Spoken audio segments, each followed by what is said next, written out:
Bonjour Manouya, aujourd'hui je reçois Éléonore Parent qui vient nous parler de la fête de l'énergie. Alors ça veut dire quoi? Oui, bonjour Martine. Alors la fête de l'énergie, c'est un événement... L'énergie déjà. Voilà, alors, ça donne de l'énergie. C'est un événement national qu'on duplique en Polynésie française tous les ans. Et de quoi ça parle? En fait, c'est majoritairement pour sensibiliser le grand public, les jeunes, mais aussi les professionnels et les communes, à la maîtrise de l'énergie de manière générale, ainsi qu'aux énergies renouvelables et à la construction durable. Alors autant on dit il faut dépenser ton énergie, sa propre énergie, autant l'énergie électrique, l'eau, il faut au contraire la conserver, c'est ça? C'est ça, il faut en tout cas l'économiser autant qu'on peut, puisque on en entend beaucoup parler de plus en plus. L'activité humaine a beaucoup d'impact sur la planète, le changement climatique. Ah non, ça n'existe pas. Il y a un Donald à la Mickey voilà. Là, qui dit que non. Donc à part Donald, je sais pas si il y en a beaucoup qui n'y croient plus, mais en tout cas nous on y croit beaucoup à l'espace Infoénergie, et donc on est là pour sensibiliser un peu la population justement aux effets néfastes de trop de consommation d'énergie, et en plus c'est néfaste pour sa facture également, puisque derrière on doit payer le DT tous les mois, donc c'est un intérêt. L'électricité, les compteurs d'eau aussi. Les compteurs d'eau également. Puisque l'eau, elle n'est pas tout le temps inépuisable non plus. Là, je vois bien s'il ne pleut pas et que nous on a une citerne par exemple, parce qu'on recueille de l'eau, elle est vide. Oui, parce qu'il n'y a pas plu depuis un bon moment, et encore on a la chance d'être dans un territoire, un pays où on a beaucoup d'eau pendant une bonne partie de l'année, donc on n'est pas dans des états comme en Afrique où il y a des sécheresses immenses, mais l'eau il faut l'économiser. Ne serait-ce qu'à Montréal, il y a parfois une sécheresse, parce que à cause de la conformité, à cause de l'île, il n'y a pas assez de nappes phréatiques qui retiennent l'eau. Oui, et puis on pense aussi à nos amis des Tuamotu qui ont encore plus de problématiques pour l'eau potable, rien, ne serait-ce que pour la boire. Donc tout ça, ça implique de l'énergie, et nous on est là pour sensibiliser les gens à réduire cette consommation. Alors comment ça va marcher pour la fête de l'énergie? Parce que vous venez avec des citernes, comment on explique une douche? On n'est pas obligé de se doucher pendant 3 quarts d'heure? Alors cette année, on a fait un petit format. En fait, on fait des sensibilisations toute l'année, nous, auprès des scolaires, des communes, de la population à la demande, sur ce type d'éco-gestes, on va dire. On appelle ça les éco-gestes. Par contre, la fête de l'énergie, comme c'est une manifestation unique sur l'année, on fait des choses un peu plus sur le terrain. Donc, on propose des visites de sites toute la semaine, qui sont ouvertes à tous et qui sont gratuites. On a beaucoup de sites différents. Donc, on a notamment l'hôtel, par exemple, alors l'ex-Méridien, maintenant Sofitel. On va dire le Méridien, tout le monde. Voilà, le Méridien, tout le monde connaît. Donc on a le Méridien pour tout ce qui est énergie dans le secteur hôtelier. On emmène aussi les gens à la brasserie de Tahiti. Qu'est-ce qu'ils ont de spécial dans... un hôtel, ça consomme énormément d'énergie, rien que pour la climatisation des chambres. Alors est-ce qu'ils ont au moins des panneaux solaires? Alors, ils mettent en place des panneaux solaires pour l'eau chaude. Les panneaux solaires, et ils mettent en place aussi des panneaux solaires photovoltaïques pour leurs bungalows qui sont sur pilotis.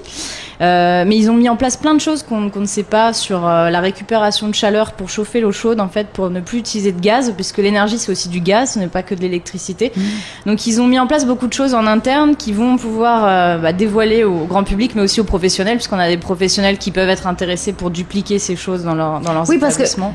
Non seulement on économise l'énergie, mais on économise son portefeuille. Oui, voilà, on fait des économies, et dans le monde, en tout cas, des entreprises, on reste compétitif, puisque derrière, c'est une structure qui doit dégager de la marge. Donc, plus on économise sur sa facture d'énergie, et plus on est compétitif. Donc il y a un intérêt sur les deux plans. Oui, et puis la façon de bâtir des maisons, en essayant de les avoir suffisamment aérées pour éviter justement la climatisation à outrance. Oui, exactement. C'est ce qu'on prône aussi sur la construction qu'on appelle durable. C'est construire en accord avec le climat, donc essayer de construire de manière intelligente pour être plus confortable dans sa maison et éviter de mettre la clim à foison comme on le voit dans certains bâtiments qu'on appelle thermos un petit peu, parce qu'ils retiennent toute la chaleur comme un thermos de café.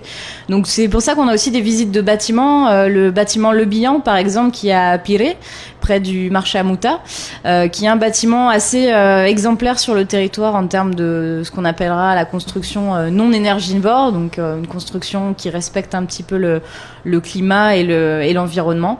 Donc on a ce bâtiment également qu'on propose en visite. Donc on a déjà pas mal de scolaires. Oui, voilà, on pourrait s'attendre à visiter la centrale électrique. Non, en fait, vous faites visiter des exemples, des modèles, quoi, en quelque sorte. Alors on visite aussi les centrales. Il y a tellement de visites qu'on en a pour tous les goûts. On visite la centrale de la Punaru et la centrale hydraulique de la Papeno. Voilà. Donc en fait, il faut s'inscrire. Comment ça se passe? Oui, c'est gratuit, mais c'est sur inscription puisque nous derrière on gère forcément les groupes et c'est des places limitées pour certains sites. Donc bien sûr, il faut s'inscrire auprès de l'espace Info Énergie, mais c'est totalement gratuit. Et si les places sont encore disponibles, n'importe qui peut. Alors c'est de quand à quand?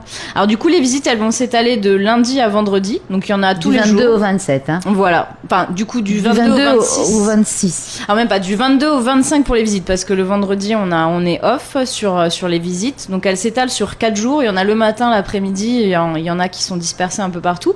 Le programme est disponible sur notre page Facebook Espace Info Énergie de Polynésie.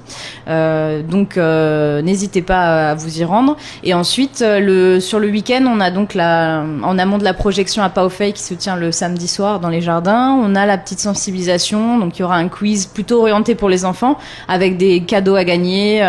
Tout ça en partenariat avec la Brigade Verte. Voilà.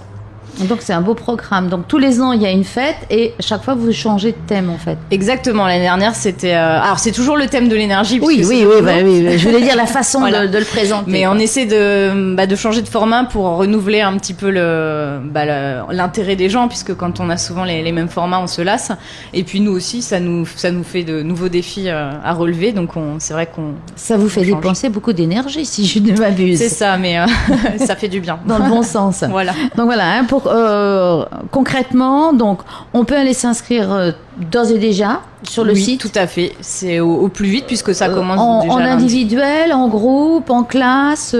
Alors c'est ouvert à tout le monde, sachant qu'on a déjà communiqué auprès des scolaires et des professionnels, notamment puisque c'est les plus faciles à toucher. Donc on a déjà pas mal de classes d'inscrites et de professionnels qui sont dégagés du temps. Et ce qu'on essaie aussi de toucher, c'est le grand public qui forcément est un peu plus. Donc on passe par les médias pour le toucher. Et donc au niveau du grand public, on peut venir en famille, aucun problème, dans la limite des places restantes, bien sûr. Alors, tu nous rappelles la page? Oui, alors notre page Facebook, c'est Espace Info Énergie de Polynésie. Sinon, on est joignable aussi par téléphone au 40 500 429 pour toute demande d'information, pour avoir le programme ou pour s'inscrire tout simplement. Et tout ça, c'est entièrement gratuit, donc il ne faut pas hésiter si on a un moment dans la semaine qu'on s'ennuie à la maison, on peut venir dépenser son énergie avec nous. Voilà, eh bien écoute, je te remercie Éléonore, à bientôt. Merci à toi Martine, à bientôt.